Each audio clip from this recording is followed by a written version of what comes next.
हाँ तो जी सेवा जोहर स्वागत है संगवारी। हमला जानकारी मिली से एक घर के छत में सांप दिखे गए। जैसे जानकारी मिली से मन निकल जाता ना वो घर में जाए बा जेकर यहाँ सांप देखे गए। तो आवा आगो देखथन का होथे।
तो संगवारी हो ए में हमर से एक गलती हो जाते और एकर गलती की वजह से ही हमन ला ए नया चीज़ सीखे बर मिलत है कि कभी भी सांप ला रखे वाले बोरी के लिए जांच ला बहुत अच्छे से कर लेना चाहिए। काबर कि एकर जगह में अगर कोई जहरीला विषधारी जीव रतीस सांप रतीस तो जनधन के हानि होए के खतरा पड़ जाती। क्योंकि ए सांप हरे असड़िया जेला रेड स्नैक कहे जाते।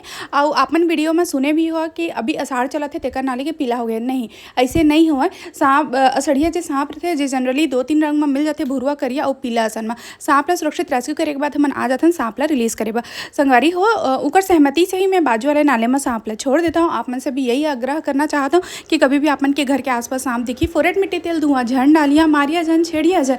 वन विभाग या फिर स्नेक रेस्क्यू ला जानकारी दिया और सांप ला सुरक्षित रेस्क्यू करवा के रिलीज करवा दिया। काबर की इकर प्रकृति में बहुत अहम भूमिका है। और दोस्तों सांप से जुड़े छोटे मोटे जानकारी बा आप मन हमन से जुड़ सकता है। जय श्री राम।